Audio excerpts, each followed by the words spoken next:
यथा राजा तथा प्रजा। राजा तिकड़म करेगा तो पुलिस भी तिकड़म ही तो करेगी। 26 लाख छात्रों के भविष्य का सवाल है, मगर सरकार लुका छिपी का खेल खेल रही है।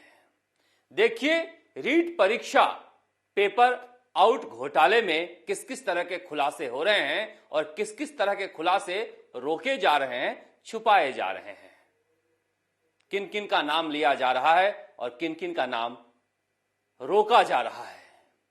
एसओजी पहले मनोहर कहानियां लेकर आई थी, अब नूतन कहानियां लेकर आई है। कह रहे हैं कि उदयराम बिश्नोई ने रामकृपाल मीणा से 1 करोड़ 22 लाख में पेपर खरीदे थे।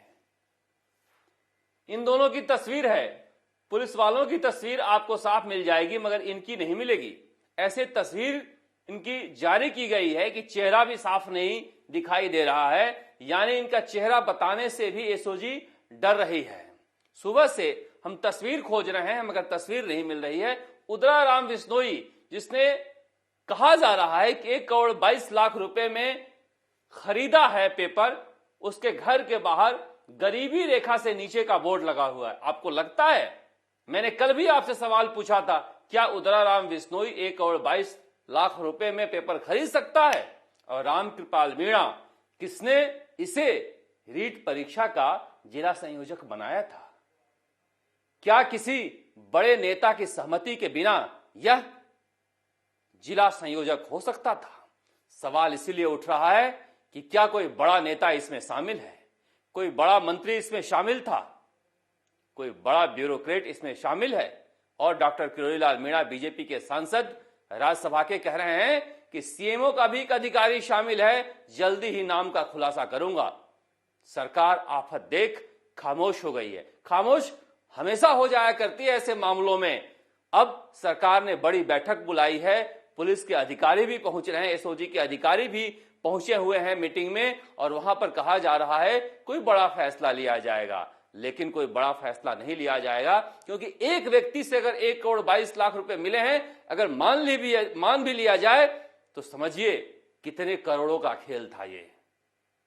और सीबीआई से सरकार भाग क्यों रही है?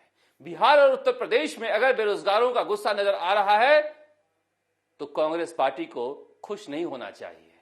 वहां पर उनके नेता ट्वीट कर रहे हैं कि बेरोजगारों के साथ क्या हो रहा है, कहां है केंद्र की सरकार, और यहां के बेरोजगारों के लिए भी दिल में सहानुभूति होनी चाहिए। एक ट्वीट यहां के लिए भी कर देते। मगर हो क्या रहा है? कोई भी नेता, कांग्रेस का मंत्री हो या संतरी हो, कल से अभी तक एक स्टेटमेंट जारी नहीं किया है। अभी जोधपुर के एक महाविद्यालय के कार्यक्रम में मुख्यमंत्री अशोक गहलोत जुड़े हुए थे।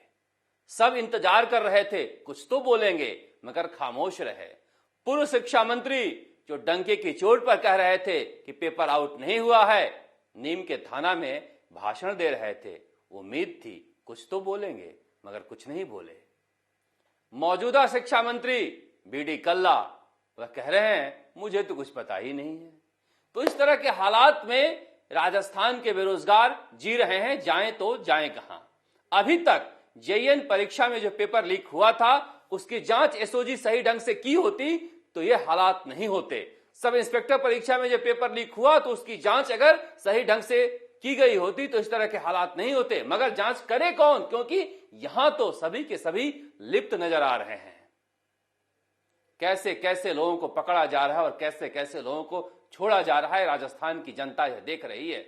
मैं बार बार कहता हूं कि उत्तर प्रदेश और बिहार में जो बेरोजगार आंदोलन कर रहे हैं, उसकी गूंज पूरे देश में सुनाई दे रही है। मगर राजस्थान के लोग, राजस्थान के बेरोजगार जब आंदोलन करते हैं तो उनकी लाठी में आवाज नहीं होती, वह 22 महीने बाद सुनाई दे सकती है। इसीलिए उस समय पड़ने वाली लाठी के गूंज के दर्द का एहसास अभी से कर लो सरकार, और फैसला लो, या तो रीट परीक्षा को रद्द करो। अगर रद्द नहीं करना चाहते हैं तो कम से कम 30,000 पद और बढ़ाओ, और जो इसमें शामिल थे उन्हें चुन चुनकर बाहर करो। इसके साथ ही जेईई परीक्षा और सब इंस्पेक्टर परीक्षा में जो घोटाला हुआ है उसका भी पर्दाफाश करो। डीपी जारोली आज एक बार फिर से सामने आए।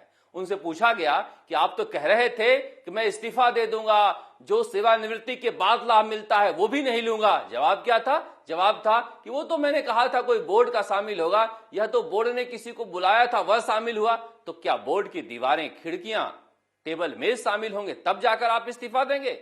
सरकार को तुरंत बर्खास्त करना चाहिए, क्योंकि संगीनों के साये से हथियार के साथ तैनात पुलिसकर्मियों के नाक के नीचे शिक्षा संकुल से, शिक्षा के मंदिर से पेपर आउट हुआ है। और यह 26 लाख छात्रों के भविष्य का सवाल है। विकास जाखड़ जैसे नौजवान जो आंदोलन कर रहे हैं उनकी साख का सवाल है, सरकार के साख का सवाल है। सब कुछ दूध का दूध और पानी का पानी करना होगा। अगर सरकार से नहीं होती तो इसमें कोर्ट को दखल देना होगा और सीबीआई जांच करानी होगी। तब जाके राजस्थान में इतने सालों से पेपर आउट का ये कुचक्र चल रहा है वह खत्म होगा। लेकिन राजस्थान तक इसे लेकर आवाज उठाता रहेगा। राजस्थान तक जयपुर से शरद कुमार।